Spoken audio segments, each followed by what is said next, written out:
It shows February in your title. Yeah, thank you.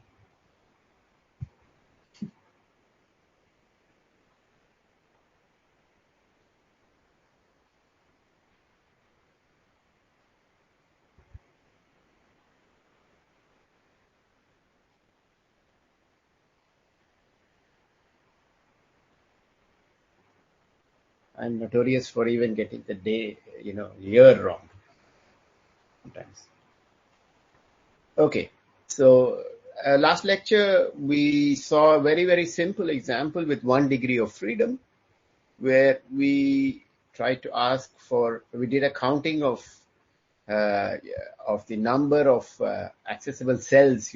We said we'll associate a microstate with every cell of size h.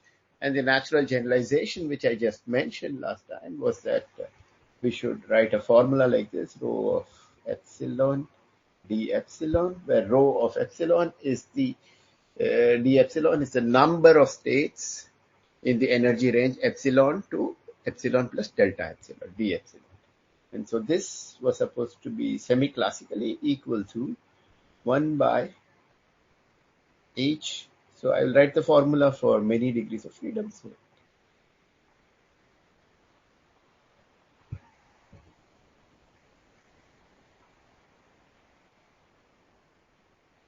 where the constraint was that the energy lies in the range.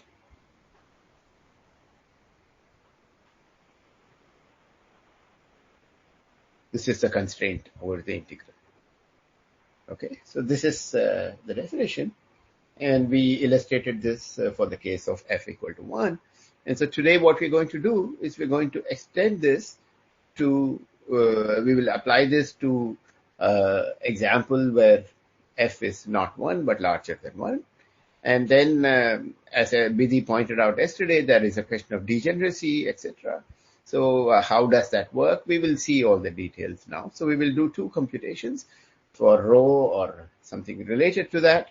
We'll do exact computations using quantum mechanics, and we will do approximate using this. So we'll put some subscript here, semi-classical. Okay, S dot C equal to semi-classical. Okay. So there's something else we can define, which is the cumulative states, which I'll define as phi of epsilon, not this phi. Let me choose the other phi.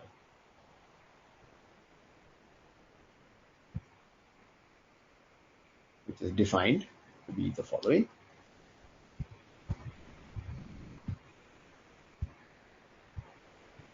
Remove the lower, the energy is less than or equal to epsilon, d power fp, d power. Okay, is this definition clear? Then it's easy to see.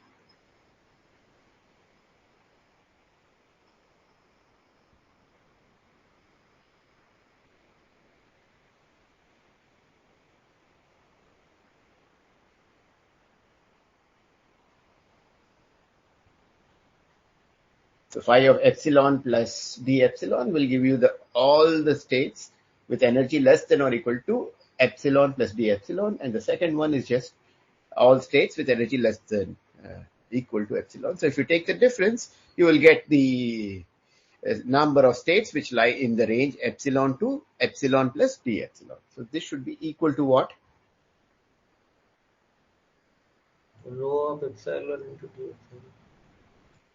D epsilon. Plus order d epsilon square. Okay, so you can see that we can go back and forth between these two functions, and you can also invert and write this. So we could say that rho of epsilon is nothing but d phi by d epsilon. Is this clear? Okay, so we'll see that it's sometimes it's simpler to work out phi, and then from that we can get. Okay, so now we are going to do the example. The example, which is a fairly interesting and non-trivial one, is a particle in a three-dimensional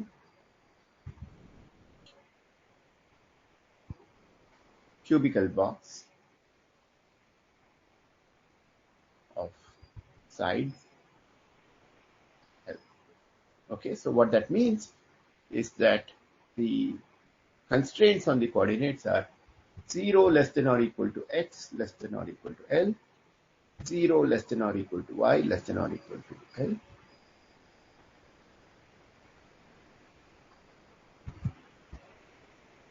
Okay, so this is the constraint that it is inside the box.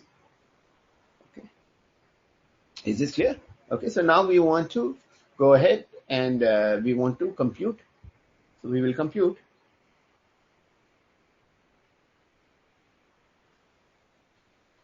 phi of epsilon, from which we'll get rho of epsilon. Okay, that's just a derivative. Okay, so first thing is, what is the energy? So I forgot to say, it's a free particle. So what is the energy of the particle if you're given a point in space with coordinates? P squared by 2m. Okay, so we'll write it as P, instead of writing it as x, y, and z, I'll write it as P1 square plus P2 square plus P3 square upon 2m, where m is the mass of the particle, right? So this condition, so the energy must be less than or equal to epsilon. This is what we need, right? This is the constraint, energy constraint, which we have to impose. Okay, so we can rewrite this as P1 squared plus P2 squared plus P3 squared is less than or equal to 2me. So now the question to you is, what does this constraint imply? Sphere. Okay, it's a sphere of in momentum space. So this is a sphere in momentum space of radius. What is its radius? Square root of 2. 2m. So epsilon, right? Remember, I shouldn't write E. I was using epsilon.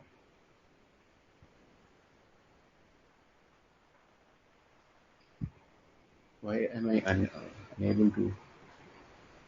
Yeah, now it will work. Okay.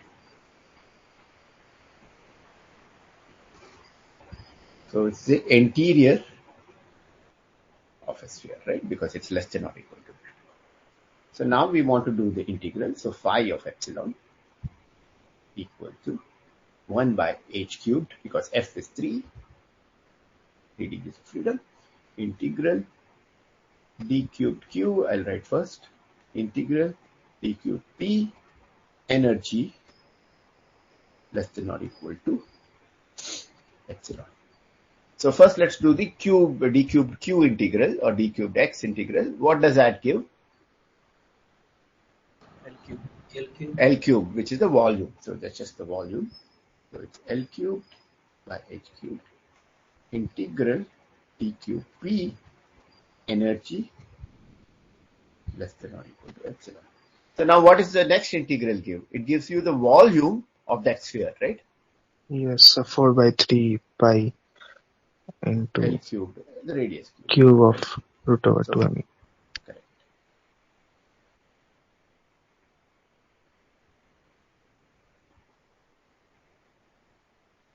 Is this clear? So let's just Just cube, I guess. yes, yeah. you're right. Either I remove the square root. Now it's okay. Thank you. So what I'll do now, I'll rewrite this, rearrange it a little bit, and I can take the L cubed this thing, so it will be 4 by 3. Let's keep it like this. 2m epsilon L square by h square. Okay, and I'll just define it will look arbitrary at this point. I will write it as follows, where I will say epsilon naught is something like h square by ml square. Some factor has to come. What is that factor?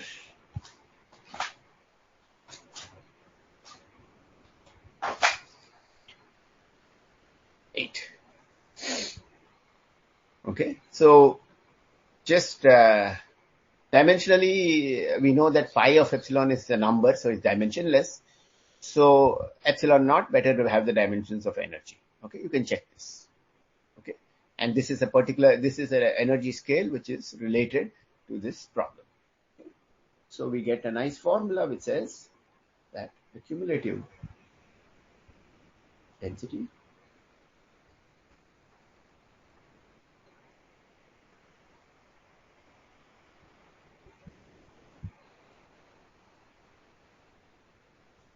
is this fine?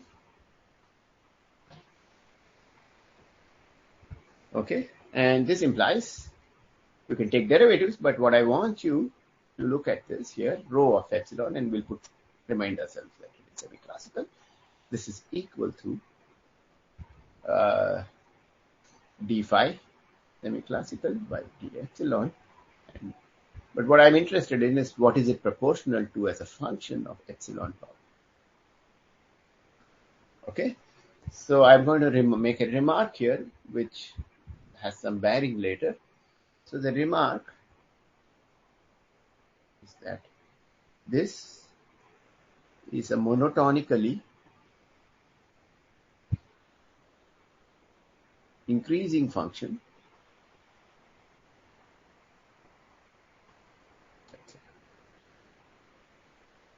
You agree? It keeps increasing.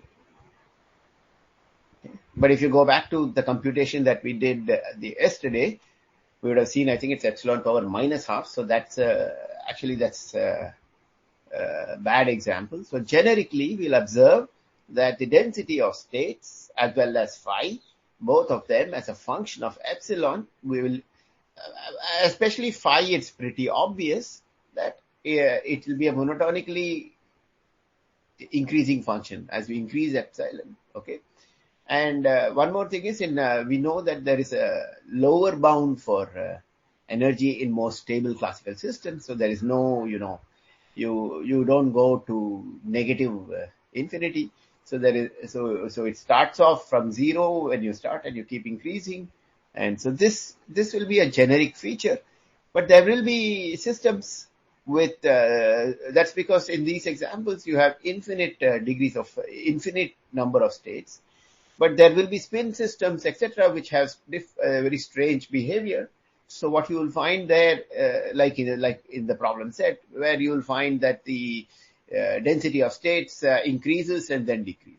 So it's not monotonically increasing function. But that's actually, in some sense, those are artificial in a particular way. But and so this is a much more representative function. Is this point clear? Okay, it's just a remark, nothing being proved here. So let's now do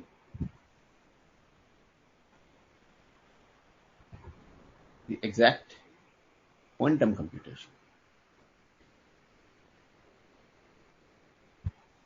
And before I do that, I'm going to pause and ask you for your comments or questions about what we have done so far.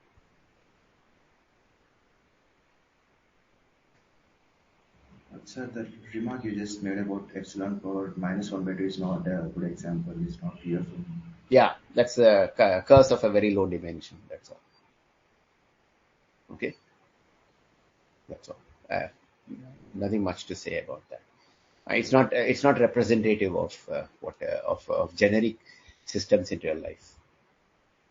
Right? Macroscopic systems don't have 1 degree of freedom, but we are interested in large degrees of freedom. So that's what I'm saying. Even 3 is not very large. Okay. But what I'm saying is, so in that sense, 1 is not a representative of 1 degree of freedom is truly not macroscopic. That's all. Okay. Anything else? Okay. So we need a little bit of thing to understand to figure out how this thing. So in quantum mechanics, there are special states or stationary states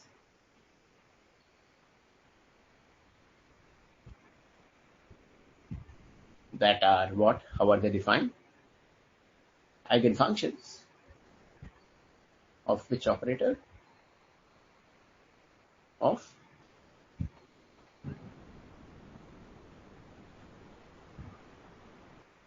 they're called stationary states because if you Hamiltonian, right? So they are energy eigenstates.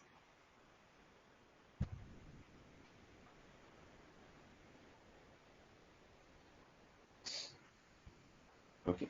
So they satisfy something like this: H psi equal to E times psi.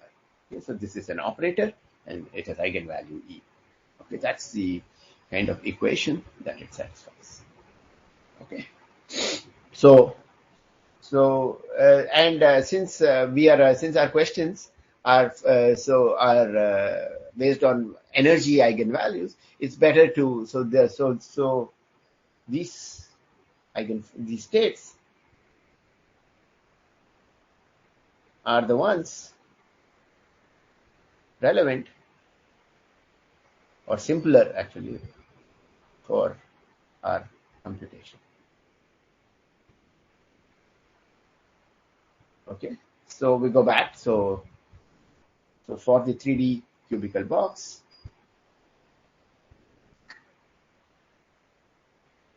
what we find is that there are 3 quantum numbers, n1, n2, and 3 of x, y, and z. This is equal to 2 by L. This normalization I don't remember. I looked it up because I didn't want to waste time, but the rest of it I know from me.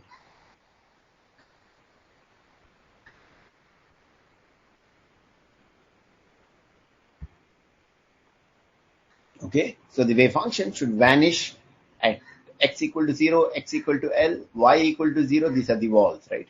Y equal to L, z equal to 0, z equal to L. So that's why it's a function of sign. Did I forget a pi anywhere? X equal to L. Yeah, I forgot pi's. Okay.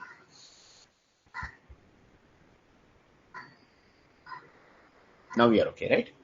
Okay, good. And this 2 by L power 3 by 2 is a normalization. So, and what are the allowed values of M? So N1, N2, N3, each of them will start from where? N1, for instance, what will be the smallest value? 1. 1, not 0, okay? So the reason is that if you put 0, you get 0 wave function. That means particle doesn't exist. Right? Equal to 1, 2, 3, 4, add infinite. Okay? And what is the energy of this state?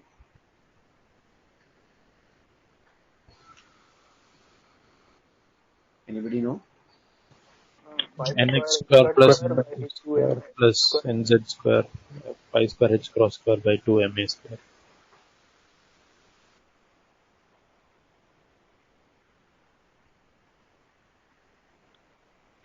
N1 square plus N2 square plus N3. Is that correct now? Okay. Yes, And but this is a quantity which I called epsilon naught previous slide.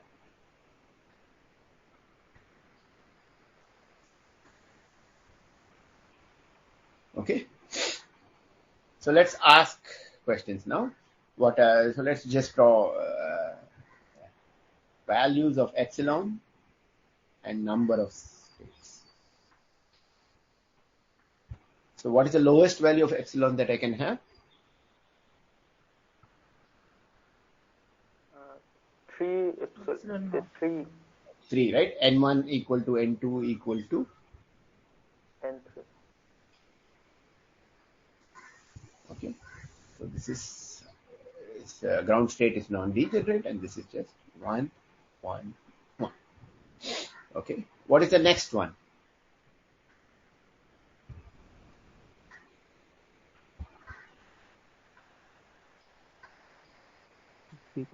Six. 6, right? That is, put n1 equal to 2, say n2, so 6 is, and how many ways can we do it? We can do it 3 ways.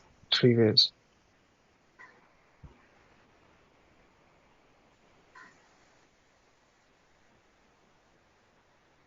What is the next one? We have to do 4, 5. Let's do a few more, okay? Then, 10. next value is 10, is it?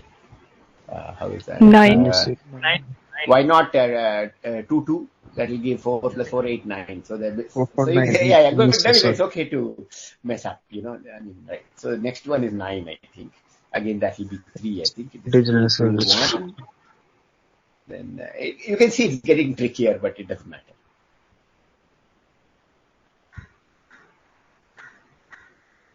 Okay, what is the next one? 10, is it? 11. No, that's 10, right? 11, not 10. And that would be 3, 1, 1, is it?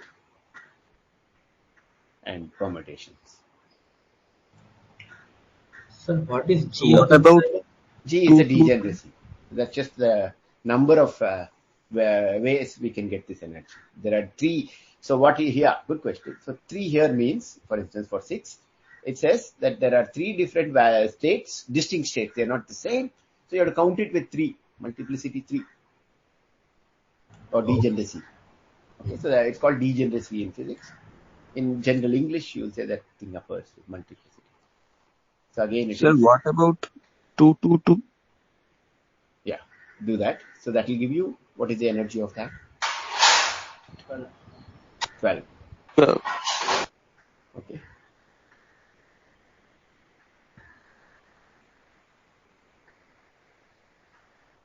Is how many ways to do that?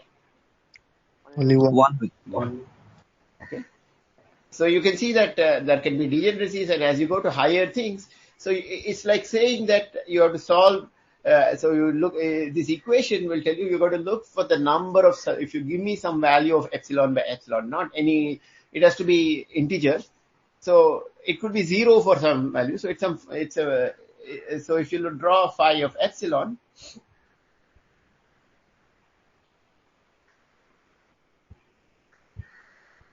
okay, phi of epsilon will be, if you start counting, so you'll see that it becomes only when phi of 3, it touches 1, okay, and then it goes on till phi of 6, when it changes sign, it becomes 4. Then again, it will remain at 4, and then, I mean, before this it is 0, and after that you will get phi of, what is it, 9, is it, equal to 7, and so on and so forth. Okay, so I have an exercise for you.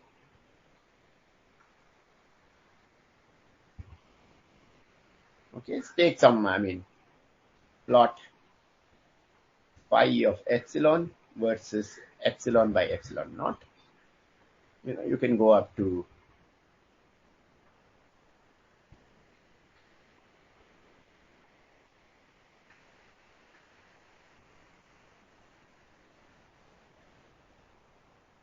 okay, you can use a computer, okay, so it's 1,000.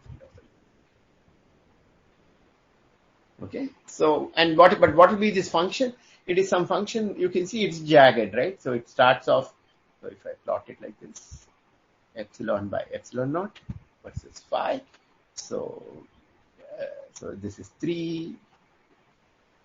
Then what did we get after that? 3, 6, 9, is it? Sorry, 3, 6, 9. Yeah, that's correct. 3, 6, 9, 11, 12, something like that. So it will be 0 here. Then it will jump to 1. Then it will jump to 3. It will jump to some 6, and it is like some. This is a function which is just not a smooth function. right? But it's kind of jumping, right? For small values, this is how phi is looking. Is this clear? Okay. So let us now, let me just ask how will this look? And we would like to compare this. So this is exact, right? So this is phi quantum, which is exact. Okay. So this is the exact thing. And here we have written some smooth function which goes like epsilon power 3 by 2 with a prefactor of pi by 6. And the question is, how do these two things even agree, match? Do they match? Right? That's a good question. And so this is what I want you to do in your exercise, is to plot this. But on the same plot, you should plot, you should also plot the semi-classical and see how they agree or disagree. Okay, is this point clear? So please do this, and so let me now switch over to present something else where I have done this. I never ask you people to do things which I have not done. Okay, so let us try to make this bigger. Okay. So here is,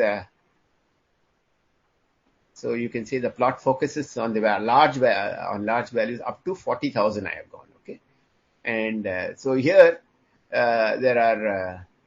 Can you see this thing properly? Let me check. How does it look? Can I make it even bigger? Maybe I can. A little bit more.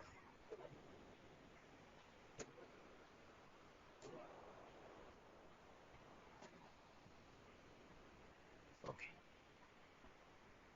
So now you can see it, right?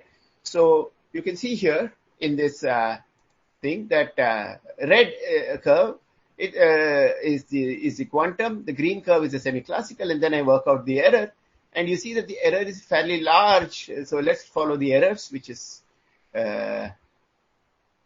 you can see it's large for small values, but you can see it becoming pretty small, and you can see this is percent error, so it's coming here. It's around 1% at 40,000. Okay, so you can, but the key point here is you can see that the green and the red curve are more or less agreeing with each other. That's what I'm trying to get at for large values. Is this clear? Yes, sir. Okay, so this is nothing special to this. Yeah. Yes, go ahead. Initially, the error is because the quantum states do not exist before 3 For instance, exactly. That is, yeah, we will see the, so I just wanted to first emphasize where it agrees, and just below that I have the plot where we will focus on where the thing. So the thumb rule is that for large quantum numbers, that the semi-classical expression is a very good approximation to phi. Okay, is this point clear? So let's look at what happens for small values. Okay, so here again, you can see my mouse, right, as I'm moving it up and down. Yes. Okay, good. So you can see that, so this is that step function, which, you can see that now I have drawn this, and this red curve is the quantum, and it is like a bunch of steps, right? So it changes. So you can see 3, 6, 9, then there is 11, and then the next one looks like 13 or something, so on and so forth, 14, or no, 12, 14, there's nothing at 15. Then you come here somewhere between 20, so on and so forth. Okay, and you can see that that this smooth function, which we wrote, it disagrees for every value completely. And so this is again expected that for small quantum numbers, the semi-classical approximation is not expected to be great. Okay, so the error, you can see error which we have here, you can see the largest one is around 500%. Okay, I did not take the error at below 3. Okay, just because we'll be dividing by something. Okay, dividing by 0 or whatever, so I didn't do that. So you can see that, so when you come to this point, it's around 200%, and then it starts coming, but you can see at around 30 epsilon, it's come down to 50%. Okay, this is to be compared here with this. So we are now here in this very, very small portion of this. Okay. And so all these graphs are something I have done. Okay, this is my plot. It's not something I've taken from something. It is mine. Okay. So you can see that this is roughly the characteristic of how the semi-classical and the exact computations did not agree for small quantum numbers. Okay. So I'm going to pause here for questions.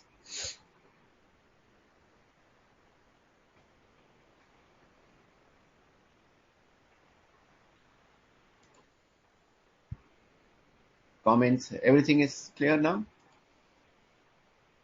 Let me go back to my slide.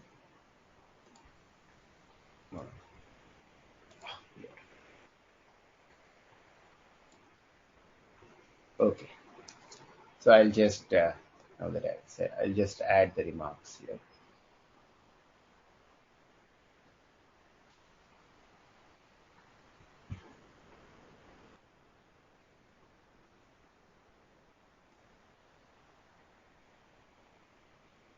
For large quantum numbers, the semi-classical and exact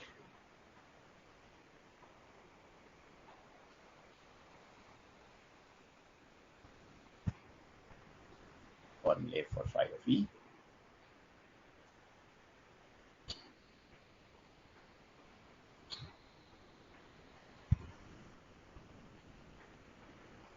however,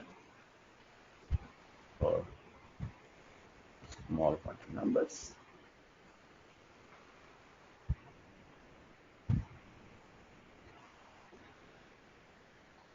the disagreement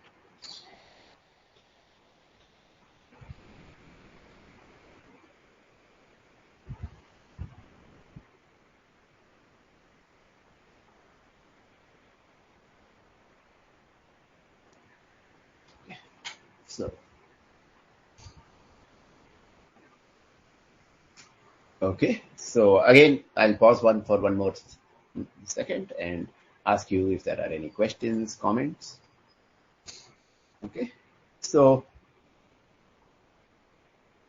now we will but at the end of the day,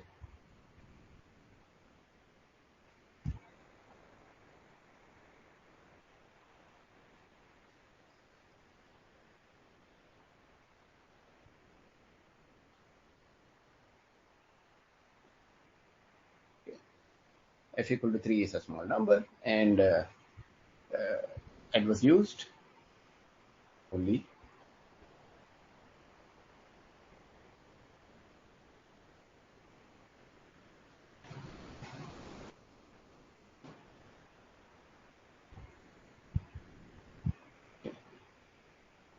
so our interest is more for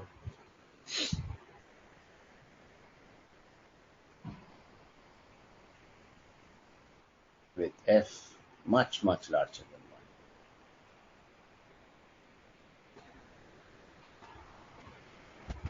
1. Okay, so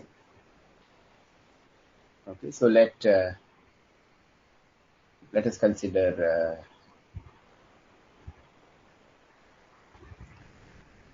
n particles in a 3D box, physical box, just like we did just now.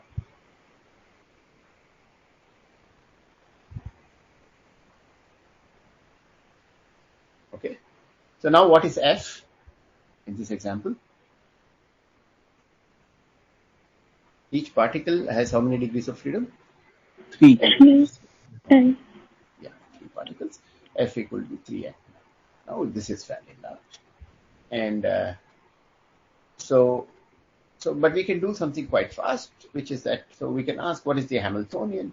Hamiltonian will be, so what we can do is just, I'll write it like this: I equal to 1 to 3n pi square over 2n. So we're going to assume identical particles of mass n. Okay, so f is 3n, and so I'm just collecting all the momenta of these guys. So first three, say P1, P2, P3 is the first particle 1, P4, P5, P6. Is that clear? But I'm just bookkeeping all of them and they get this kind of formula. Okay. So now question to you is, what is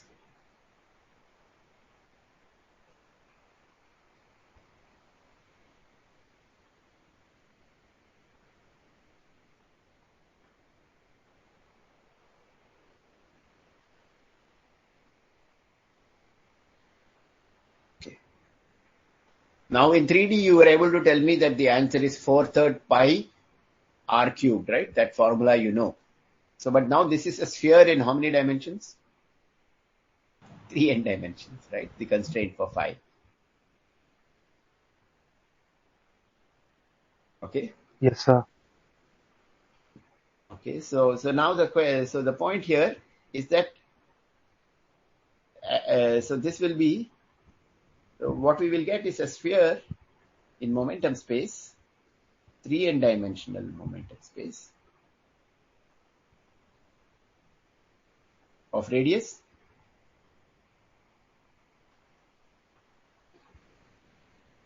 now I use capital E. Okay. And I'll also change this to capital phi of E. Okay. I was using epsilon because it's a small system. Now it is. Okay. So this is what, and capital phi to remind us now that we are in a macroscope. Okay. So, but how does the volume of this thing go depend on the radius? That's all I'm asking.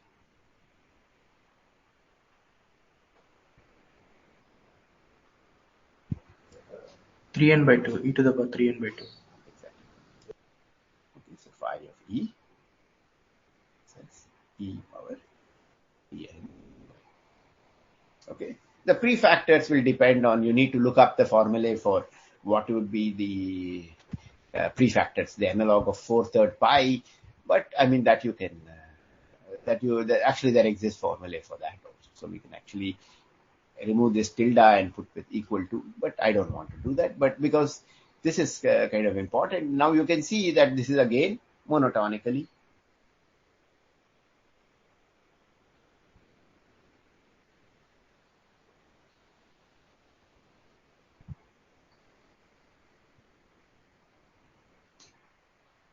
Okay.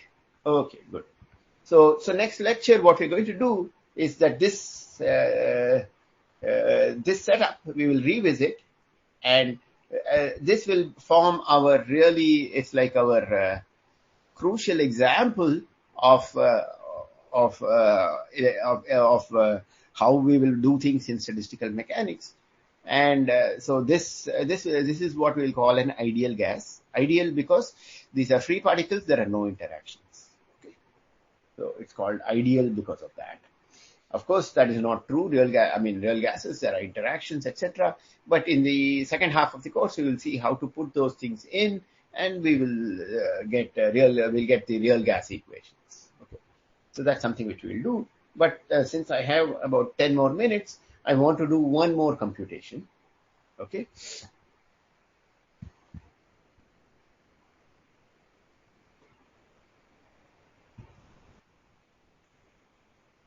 In 1D.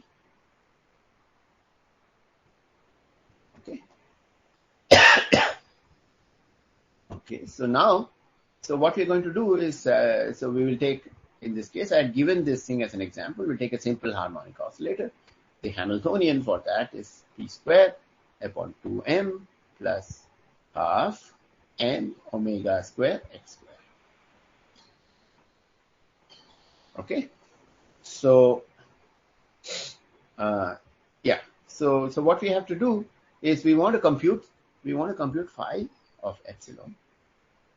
Now that would be 1 by h integral dp dq and energy less than. Okay, so this equation can be written as p square. So the condition is p square upon 2m plus 1/2 m omega square x square equal to epsilon, right?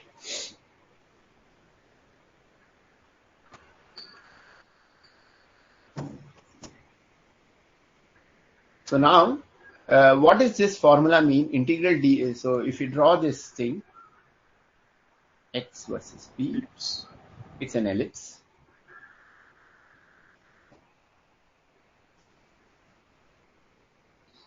Okay, of particular this thing. So what is the area? So this is nothing but we need to compute the area of this ellipse.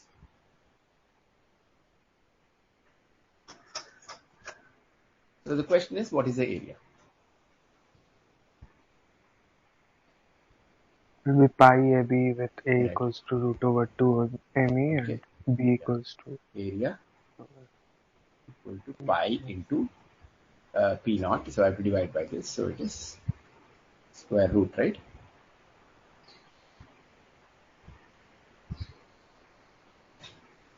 Times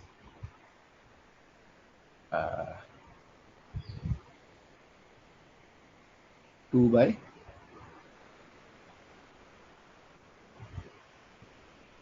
m B by m omega square. 2 by m omega square, right? This is okay? There will be a E. OE. Here also I made a mistake. No, this is fine. Now I'm okay, Yes. right? Thank you. Okay, so now m cancels out, and then we get pi by omega square. So I get pi by omega epsilon. So we get 2 pi by omega into. Is this clear? Okay. So phi of epsilon will be area divided by h, which is equal to epsilon by epsilon naught, where epsilon naught is now. So you can see this 2 pi h by 2 pi I can write as h bar. Okay. So we get this formula, which is not bad. This is semi-classical. Okay. What does it say?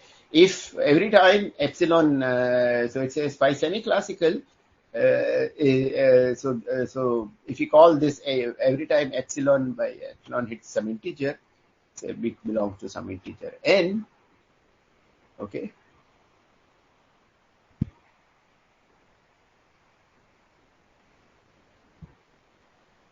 zero, we get a new state, right? That's what this. So this will jump. So no, this is a smooth function, but we know exact quantum. So phi quantum of epsilon will be what?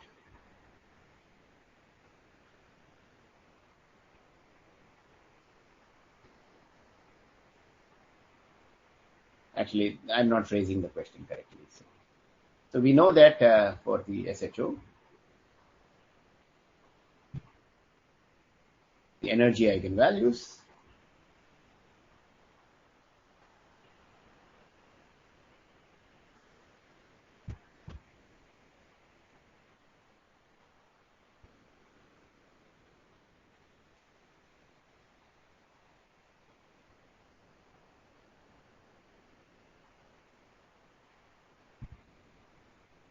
okay. So you can see that what we are getting really, and n is roughly epsilon by epsilon naught. So we'll never see the shift of a half. Okay, we do not see the shift of half. But actually, if you go back and there is some fancy classical mechanics way of getting this half also. But that's not particularly relevant for us. But what you can see here again, that the semi-classical answer will be n h bar omega, while the quantum answer will be n plus half h cross omega. Is this clear? yes, sir. Okay. And so here you can see that phi of epsilon will look something like this. It will be 0 till at half. What should I say? N equal to 0. If you want it, it depends on how we start it. So n equal to 0. So this is n maybe 0. It goes to the energy value is half. Now we want to plot epsilon by epsilon naught versus phi, right? So phi quantum. So then it will start with here, right? So at half it will start. It will go like this. and for every integer it will be a nice thing. While this other guy will be something like this. It will always be greater. Okay.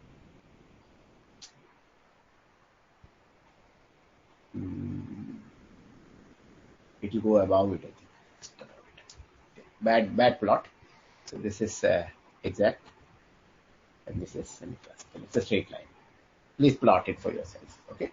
So I think I'm done here, and just wanted to illustrate one more example where now in this case you saw that we had to do the dq integral was not decoupling from the dp integral. We actually had to sit down and do the full integral.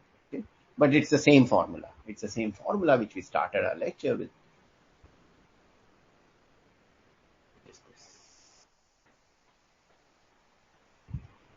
Okay.